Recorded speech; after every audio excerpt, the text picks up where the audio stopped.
just taking that one chord progression. People don't squeeze enough juice out of one thing. They're on from this to the next, to the next, to the next, to the next. But also, I think one of the biggest misunderstandings, misconceptions from students is that, I can't remember the tunes. Now I've got to remember the inversion. Now I've got to remember the tune. Now I've got to remember the rhythms. And now I'm supposed to improvise. It's not that. They're not separate things. You've got to find ways to practice so that you're practicing inversions while you practice improv, even if you're just using one hand. So let's see what I mean by that. Let's say if I'm taking E minor 7 flat 5 to A7, and they're going to be in one bar, right? 1 and 2 and 3, 4. E, A. Simple as that. First thing I'm going to want to do is simple stuff like this. Nothing fancy. Up an E half diminished, or E minor 7 flat 5, to the nearest A7 note, which is going to be here, right? Okay, that's easy. Now, most people have thrown that away and then moved on to the next thing. If you want to get good, then let's do some simple things like pivoting. Pivoting is a really nice tool where if your saxophone is going to run out of notes and you want to play the same phrase as me on the piano, you can chop the top bit and put it at the bottom, right? Because the range of your saxophone doesn't go there. But we can use this. I like using this creatively in on the piano as well. So pivoting just means cutting a note. I'm going to cut the top note, put it down the bottom, right? These are the notes we're dealing with. The D is going to chop from the top, pivot down to the bottom. So I'd say pivot after B flat. So now the phrase has changed to here, right?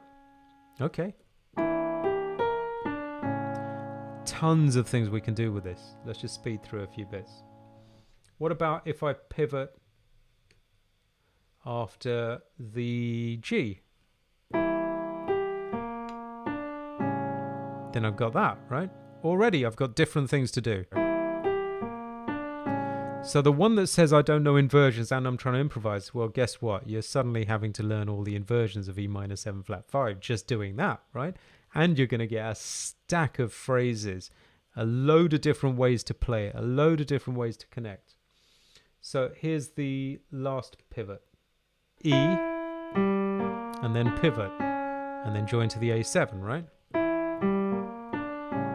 We haven't even done anything with it yet. Be nice up there, wouldn't it? Okay. Simple. Take one chord progression like that. On exercise 2, let's see what happens. What I'm doing in exercise 2 is just taking that E minor 7 flat 5 and inverting.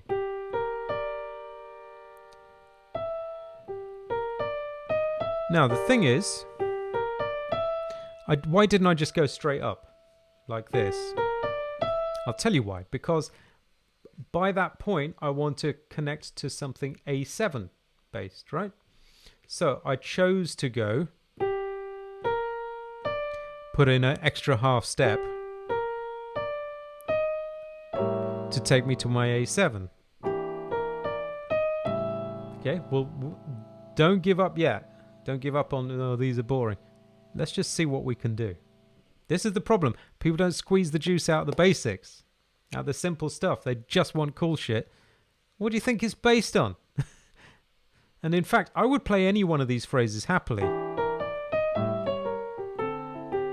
No problem. I would play any of these. See, you just cut off the first note now. You get... I'm going further to the D minor, but believe me, all these things are cool if you learn them properly. So that's the inversion, right? So now I'm going to start pivoting the inversions. Remember, pivoting is chopping a bit from the top and putting it down the bottom. Now, here's the thing. You should make as many permutations of things as you possibly can if you want to be an improviser. But what people do is they immediately start going, I don't like that one. Okay, there'll be some that you don't like. There'll be some that you don't use. That shouldn't stop you exploring the life out of everything. Otherwise, you'll never discover anything. So don't worry that one of them's not something you would play or you would want to play. Some of the time, the things that students discard, I'll have that. I can definitely do something with that. And some of the time it's right. That's okay. But if you restrict yourself and you only want to play stuff that's cool all the time, you won't discover anything. Okay, onwards. Same one, pivoted differently. Now I could play that. See what happens if I extend from there.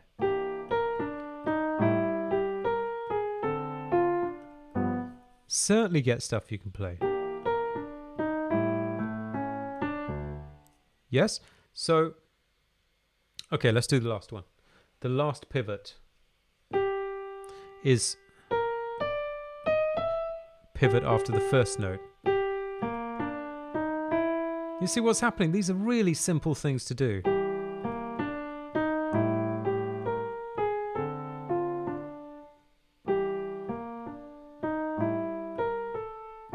I'm extending them, but you don't need to do that, right? If you don't extend it, it's just this. That's the thing to learn. Nothing wrong with that. Fantastic. So, the guy that was confused, who says he can't play a song and improvise at the same time, and no chords and no inversions, well, we're practicing the same thing at the same time. We're not practicing another linear extra layer built on something that's already weak. We're strengthening minor 2/5s. We're strengthening inversions. We're strengthening chord progressions. We're strengthening rhythm. We're pivoting. We're strengthening joins. We're strengthening compositional ability, which is all improvisation is. It's spontaneous composition. What I've done next, I'll obviously share all this stuff with you guys, these resources. What I've done next is resolve all these to D minor. I know I did some of this anyway when I was just demonstrating because I couldn't resist it. But on this one, I did one of them. And then you can do the rest, right? But I'll demo all of them anyway. So let's hear this one. So what I'm left with now, because notice that we had these long 2-beat notes at the end of each example before, these fellas, right, on the A7s. But now I'm filling those in, or with half steps, with quavers, right, with 8th notes. So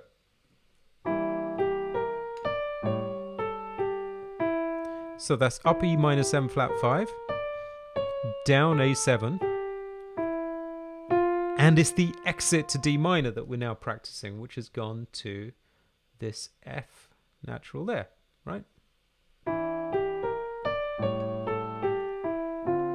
More advanced amongst you could use the diminished that goes with A7, right? So this is my A7. If I raise this A, I get the diminished that is a voicing for A7 and plays nicely with it. So more advanced people could go up the E minor 7 flat 5, down the diminished, and then exit on the F, right? Or you could have exited on the D.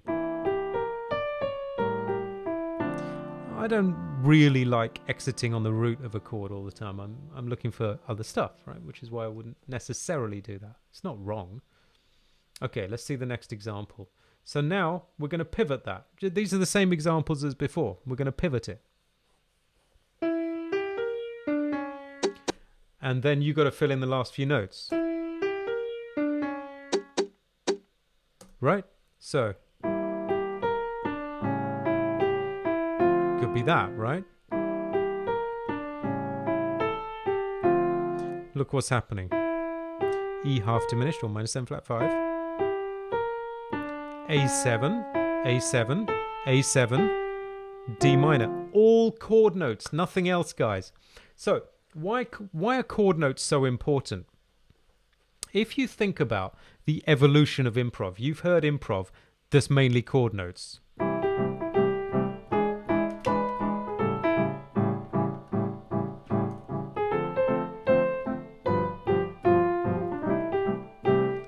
Chord notes, right? Chord notes give you the skeleton and the structure. They're not wrong, they're good. They're excellent things to use, right? After chord notes, then we started to introduce more scale notes, right?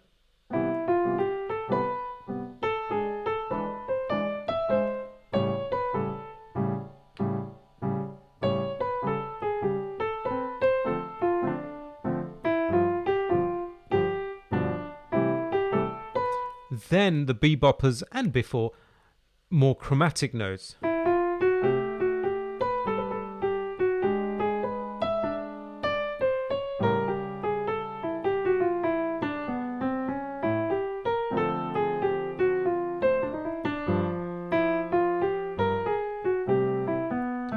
But the structure, the skeleton, the basis is still chord notes. And that's why I know if I can get students fluent with chord notes, I know I can always get them fluent with improv, right? So that's why we're focusing here on chord notes. They're really cool things, especially when you have half a bar of a chord like this E minor 7 flat 5 to A7, all right? So this one, let's see. You got to fill that in. Then the next one. These are all the same examples as before. I would extend something like that, but I'm going to leave it to you to extend that, right?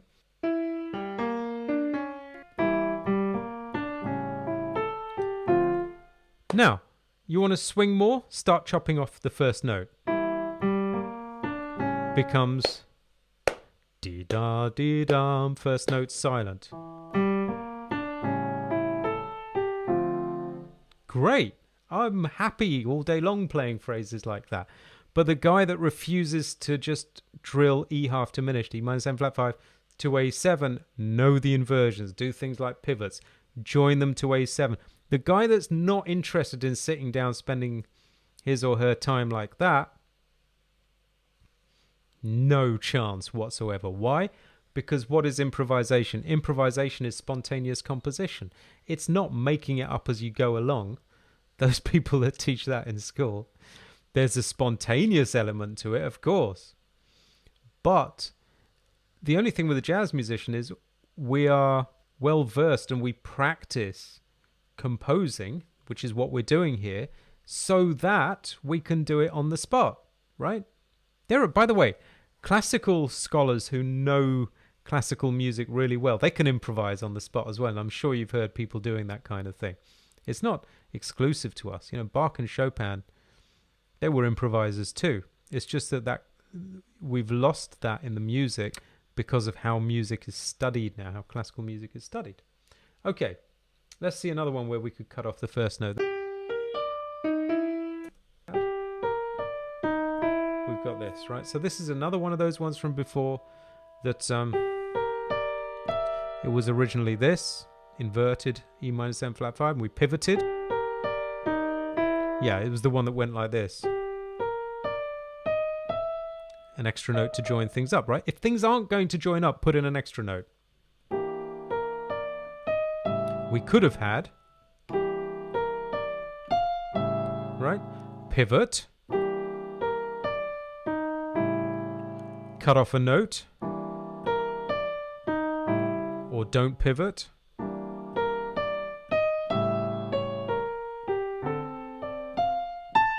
You can never run out of things to do.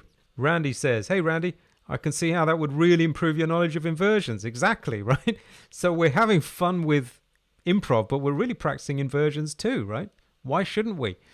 So a good test of whether you're wasting your time or on fixed or using your time for flow is, are you learning something? Are you drilling something that is true everywhere? This, what we're doing, is true on any progression anywhere. Any major 2/5 we could do this on. Any minor 2/5 we could do this on. Any two chords we could do this on, right? That's what learning to compose is. Hey, thanks for watching this lesson, and if you enjoyed it, maybe you'll consider becoming a Jazz Skills member where I can show you a lot more.